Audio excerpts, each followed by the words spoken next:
Well, welcome back to NJ Today. And here with us is the Mayor of Maplewood, my friend Vic DeLuca. Mayor DeLuca, welcome to you. Thank you for inviting me. Now, this is the third year of this present term, correct? Correct. And several years, a few years back, you served as mayor, but all told, about a dozen years in great service of the township of Maplewood. Yes, and ironically, my terms as mayor coincided with two revaluations. The first one not very successful, and I lost an election, and this one was very successful. So. Well, there's something that comes with both of our gray hair, and that's experience. So you went through it once and learned how to, in a better way, put it forward. Yes. So start with that, just the vitality, if you will, of Maplewood. It's my personal favorite town, at least as it relates to that downtown. I love it. It is a rather unique downtown. No traffic lights, 15-mile-an-hour speed limit. Still a mix of stores, although increasingly becoming more of a food destination. No question. And that I think just is the way people shop and decide to spend their time. We have over the years had a lot of success as a store leaves, another store comes in. A little bit of a challenge. Some of the landlords think that they're sitting on pots of gold and are keep raising those rents and might put themselves out of reach for some of the small businesses. But so far we've been doing okay. Overall, we have, as I said, we have the Maplewood Village. We've done a lot of work on Springfield Avenue, bringing that back. When I moved into Maplewood in 94. I was going to ask you how many years you've been in town? 94. And I got elected 3 years after I moved in. So I was a fast runner there. Yeah.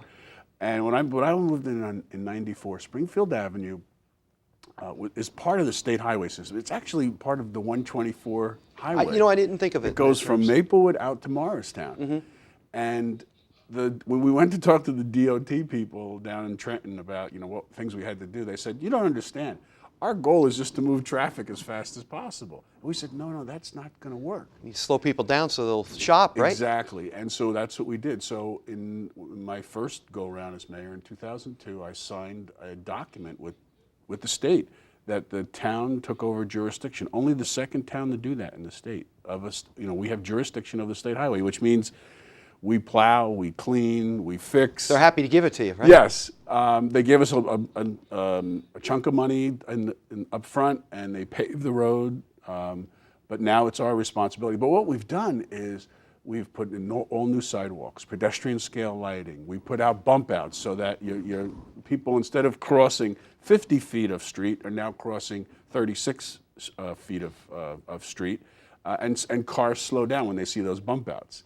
And we've lowered the traffic. We've made it, our public investment in the road has made private investment come. Right now, even in this atrocious economy, we're having a Walgreens built, a 7-Eleven is coming up. We have another developer. Now that's the economic development that we're talking about as far as that focus. I mean, look, there's so much that a mayor could do. You can run things as effectively and efficiently as you can, but there's basic services, police, fire, and plowing and other aspects of DPW, but what makes a great mayor are ones that take the initiatives to do things that you're now discussing. It's absolutely, and I think what we've been blessed with is a series of mayors. In the last, I was trying to think about this. In the last 11 years, I've been mayor 6 of those years, and even in the 5 in between there. There's been a consistency. It's not like somebody comes in and says, "Oh, we're going to throw that plan out and we're going to do our own plan." So that has been very important, that there's been a consistency in leadership over the last dozen years or so as to what our goals are. And our goals were really to, and it is economic development, but it's also community development, community cohesion, because, and I'm sure from some parts up in West Orange, some of these roadways, they become the dividing lines of what's the right side to live on and the other side. And Springfield Avenue was that. And I happen to live on the wrong side of Springfield Avenue at the time. But now that has become, the Hilton neighborhood has become a desirable place.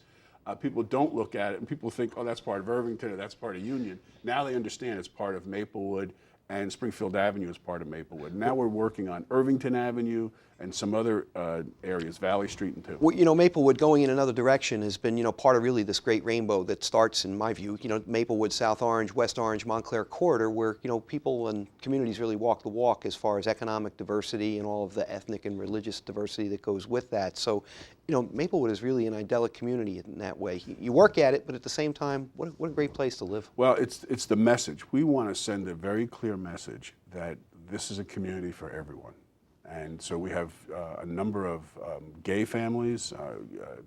We have you put an A roof up as it relates to the exactly, Orthodox. I was going to say, in the Orthodox community, we wanted to be welcoming and increase their population. So it's those little things, as you mentioned. What are you looking at? How are you making those connections to quality of life and thinking in the future of how to make it as a place that people want to move to? And just that, when someone comes out of Hoboken, the young family, or Manhattan, and it's time to kind of get a little piece of the American dream, you want it to kind of emulate the experience they've had in the cities of diversity, if you will. And hey, because you're not drawing them here because the taxes are low, because that's a whole other issue. No. How are you doing with the budget? Well, this year we're about to introduce a budget with a 0 tax increase. Oh, that's one of the amazing. things I learned. One of the things I learned in the reval is that when you come out of a reval, which we're just so Sure. we did the reval in 2010, 2011. We're coming out of it. That's when you get put on the books. You cannot have a tax increase, or you have to have a very small tax increase. In 2001, when we first did this reval, we got hammered. We not only did we have the shifting, but we had about a 8% increase because we just lessons learned. Yeah. So you're putting it in a way that we put money in there. We kind of went into every cubbyhole we could find dollars, and we are sticking it in the budget this year. I don't know if we can hold to the 0, on final, but that's where we are right now.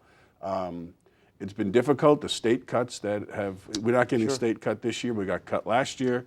The governor is not a friend of us. To me, he's not a friend of municipalities or school boards. He's got his own agenda. of public education, perhaps. Yeah, right. Yes, Yeah. and so it is. It's. I feel like we're on our own. That there's really not a partnership with the state. But we're doing what we had to do. One of the things we did is 2 years ago we bit the bullet and we laid off about 10% of our employees. And I had mayors come up to me and say, "What are you doing that for? We're doing this." I said, it's going to come home at some point. And as we see now in the last couple of years, everybody's been doing it. It's we very did true. furloughs. This year we were able to get away from the furloughs. People whack public employees, but in our town, they were taking 12 days off, or 12 unpaid days. That's like a 4% pay cut. And people are making that contribution. They squawked, yeah, but for 2 years in a row they did that. We lost employees. People the ones who are left are picking up the slack.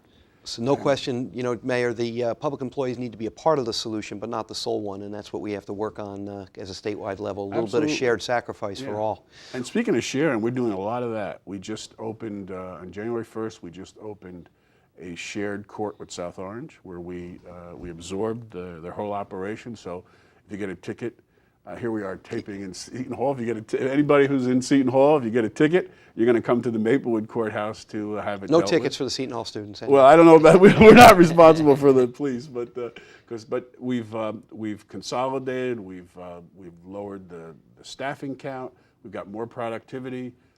South Orange has got a benefit. We're now talking to them about doing some code enforcement sharing. It works so much. You already have a great school system together. That's right. We have a school system, so we have that as a track record. And we're also talking, the hardest are police and fire. We're trying to get our hands around the fire. A lot of issues with that. A lot of issues. Last question, favorite thing about Maplewood? I would say it's just the community spirit. People are willing to get involved, whether it's officially through the government or in volunteer organizations. It's just that sense of pitching in that it's their community and they want to make it the best it can be. Well, Mayor, your intelligence, your enthusiasm, and wanting the town to be the best that it can be will no doubt happen under your tutelage. Congratulations, and come back to see us. Thank you. Thank you.